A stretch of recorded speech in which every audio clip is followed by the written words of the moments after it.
और इस बीच एक और बड़ी खबर आपको बता दें, मोदी सरकार के दूसरे कार्यकाल का यह आखिरी बजट है। लगातार छठी बार बजट पेश करेंगी निर्मला सीतारमण। कई रिकॉर्ड अपने नाम करेंगी वित्त मंत्री निर्मला सीतारमण। बजट में कर सकती हैं कई बड़ी घोषणाएं। इससे पहले पूर्व वित्त मंत्री मोरारजी देसाई के नाम ये रिकॉर्ड था, 5 पूर्ण बजट और एक अंतरिम बजट।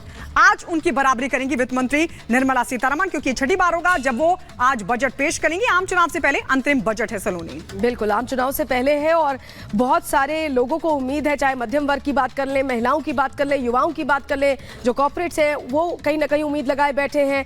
तो अब ये तमाम उम्मीदों का जो पिटारा है ये 11 बजे खुलेगा, लेकिन हलचल 8:15 बजे से ही शुरू हो जाएगी जब निर्मला सीतारमण अपने घर से निकलेंगी। और मोदी सरकार का जो दूसरा टेन्योर है उसका ये आखिरी बजट है। छठी बार निर्मला सीतारमण बजट पेश कर रही हैं और इसी के साथ कई रिकॉर्ड भी अपने नाम करने वाली है निर्मला सीतारमण।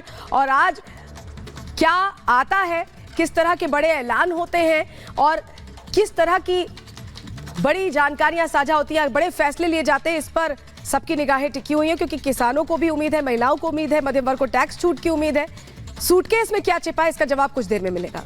बिल्कुल, थोड़ी देर का और इंतजार करना। और जैसा कि राष्ट्रपति ने अपने अभिभाषण में यह कहा था कि किसान, नारी, युवा और गरीब ये 4 मुख्य स्तंभ है, तो हो सकता है कि इस पर फोकस भी रहे। ये तस्वीरें आनी शुरू हो गई है, तस्वीरें हम आपको दिखा रहे हैं। और बड़ी बात यह भी है सलोनी कि नया भवन, नई संसद भवन, जिसमें आज ये बजट पेश किया जाएगा।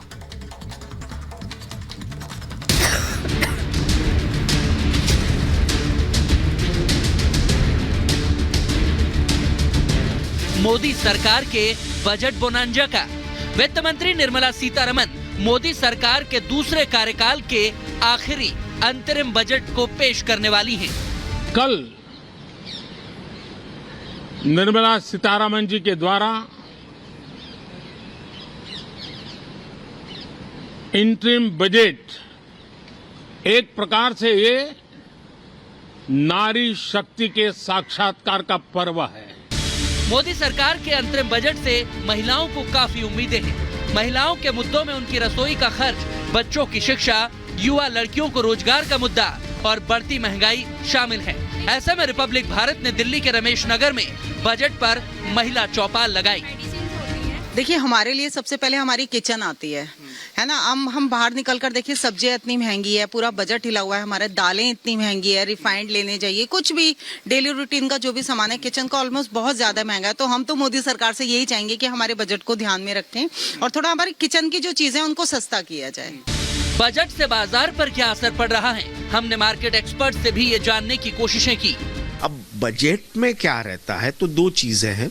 एक तो फिस्कल नंबर्स, दूसरा गवर्नमेंट का जो स्पेंडिंग है, कैपेक्स है, जो नॉन प्लान एक्सपेंडिचर तो अलग बात है, लेकिन जो कैपेक्स है वो किस चीज़ों पे होता है और कितना होता है वो देखेंगे मार्केट ध्यान से। फिस्कल डेफिसिट देखेंगे और तीसरी चीज़ जो देखेंगे वो है कॉर्पोरेट टैक्स और पर्सनल इनकम टैक्स।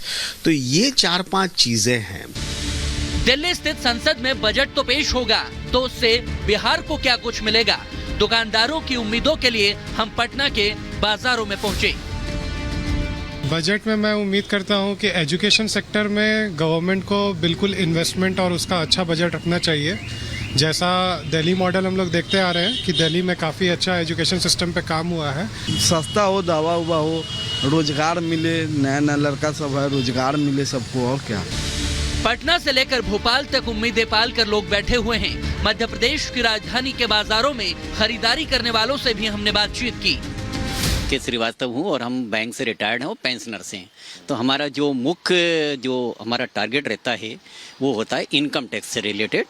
तो हम चाहते हैं कि इसको 7 लाख की जगह 10 लाख कर दें। एक व्यवसायी होने के नाते मेरी छोटी सी दुकान ही है, तो हम तो यही चाहेंगे कि सबसे ज़्यादा जीएसटी में जितना एग्जम्पशन हो सके, कम हो सके, टैक्स एग्जम्पशन ही हम चाहते हैं कि कीमतें कम हो, चाहे वो डीजल हो, पेट्रोल हो, या उससे अन्य चीज़ों पे भी फर्क पड़ता है। तो हम यही चाहेंगे कि जीएसटी टैक्सेस थोड़े कम हो तो आम आदमी भी थोड़ा सुख की सांस ले सके। देश का बजट उसके विकास की दशा और दिशा दोनों निर्धारित करता है।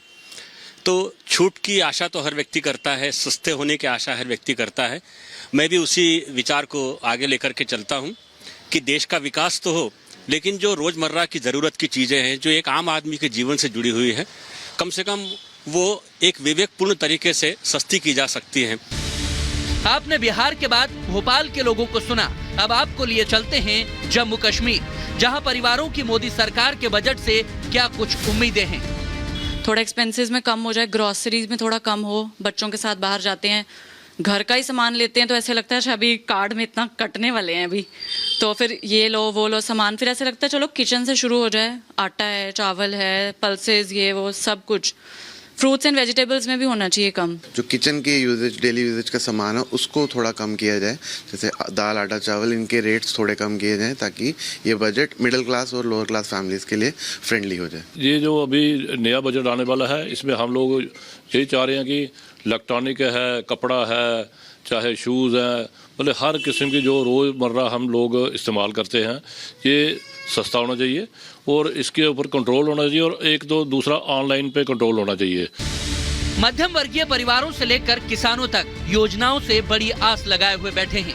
हमने भगवान राम की नगरी अयोध्या में लोगों से बातचीत की, उनका क्या कुछ कहना है सुनिए। बजट से बहुत उम्मीद है, मध्यम वर्ग को बहुत ज़्यादा उम्मीद है, और जैसा जो अपना मध्यम वर्ग है ITR फाइल करता है, आयकर देता है, तो 7 लाख है। हमारी सरकार से अपेक्षा है कि इस लिमिट को और बढ़ाई जाए। परिवार के लिए तो मैडम बेसिकली जो भी महंगाई बढ़ रही है उसके हिसाब से सबकी इनकम बढ़े और गवर्नमेंट सोर्स ऑफ इनकम बढ़ाए और लोगों को रोजगार देवे, ये सबसे बड़ा मुद्दा है। धर्मनगरी अयोध्या से अब रिपब्लिक का कैमरा आपको दिखाने जा रहा है काशी का नजरिया। पीएम मोदी के संसदीय क्षेत्र में अंतरिम बजट को लेकर लोग क्या सोचते हैं, अब वो सुनाते हैं। अंतरिम बजट में केंद्र और राज्य कर्मचारियों को उनको जो इनकम टैक्स वाला सीमा दर बढ़ा दिया जाए। बजट पे जैसे गरीबों के लिए हो, पीड़ित लोगों के लिए हो, हाँ, और तमाम देश के जितने मुर्दा जिंदा हमारी तरह हैं, लाखों के तादाद में है, इसकी यूनियन भी है, उन लोगों के लिए भी होना चाहिए। जैसे हमारे पास ना राशन है, ना राशन कार्ड है, और सरकार कहती है कि मुफ्त में राशन मिल रहा है, हाँ, और जिसका ID ही ना हो कोई, हाँ, जीवन काल ही समाप्त कर दिए हो, तो वो किनसे अपनी फरियाद करेगा, किनसे अपने बजट का वो जिक्र करेगा। संसद में वैसे तो अब आम बजट में ही रेल बजट शामिल होता है, लेकिन रेलवे को लेकर यात्रियों को काफी रियायतों की उम्मीदें होती हैं। जम्मू कश्मीर में रेलवे स्टेशन पर हमने उन्हीं से बात कर जाना कि आखिर वो क्या चाहते हैं। बजट थोड़ा कम होना चाहिए, ट्रैवल के थोड़ा आसानी हो करने में, क्योंकि लोग ट्रेन में इसलिए जाते हैं ताकि थोड़ा सस्ता पड़े लोगों को, जो होते हैं मिडिल क्लास फैमिली, उनके लिए थोड़ा अच्छा होना चाहिए। टिकटें थोड़ी कम होनी चाहिए, सस्ती होनी चाहिए कि बस जो गरीब आदमी होता है वो अफोर्ड कर सके, और ये फैसिलिटी अच्छी होनी चाहिए, साफ़ सफाई होनी चाहिए, और ये जो ट्रेन में खाना वाना मिलता है थोड़ा अच्छा मिलना चाहिए, बेटर। रेल बजट तो फिर भी ठीक ही है, लेकिन आने वाले टाइम पे थोड़ा सा कम होना चाहिए, और भीड़ भी बहुत ज़्यादा होती है, चोरी चकारी इतनी ज़्यादा होती है, और लेडीज़ के लिए भी थोड़ा सेफ होना चाहिए। लोगों का अपेक्षा है ट्रेन के अंदर और जो रेट हैं कम करना चाहिए नॉर्मल लोगों के लिए, और ट्रेनें बढ़ाना चाहिए, क्योंकि जो अभी देखते हैं काफ़ी सारा ट्रेन लेट चलता है, उसके लिए कोई ना कोई जो है प्रोविजन प्रोवाइड करना चाहिए सरकार को। भाई किराया कम होना चाहिए और फैसिलिटीज़ ज़्यादा होनी चाहिए। अभी हम लोग आए हैं ट्रेन में, बहुत ज़्यादा टॉयलेट इतना गंदा था, इसको मतलब मेंटेन करना चाहिए कि जिससे कि हाँ पैसेंजर्स को थोड़ी सहूलियत मिले, आराम मिले। हर वर्ग को किसी न किसी राहत, रियायत और तोहफे की उम्मीद है। देखना होगा कि आम चुनाव से पहले पेश हो रहे आखिरी अंतरिम बजट में मोदी किस किस के लिए खजाना खोलते हैं। Bureau report, Republic Bharat. और हमारे साथ हमारे सहयोगी दीपेश सीधे निर्मला सीतारमण की आवाज से, वित्त मंत्री की आवाज से जुड़ रहे हैं। दीपेश, हमेशा ही मोदी सरकार चौंकाती रही है, ट्रेंड तोड़ने में माहिर रही है, क्या इस बार फिर ट्रेंड टूटने वाला है? एक बड़ा ऐलान हो सकता है, या पुरानी योजनाओं में ही कुछ बेहतरी लाई जा सकती है? क्या आपको अंदर खाने से जानकारी मिल रही है और हलचल कैसी देख रहे हैं आप?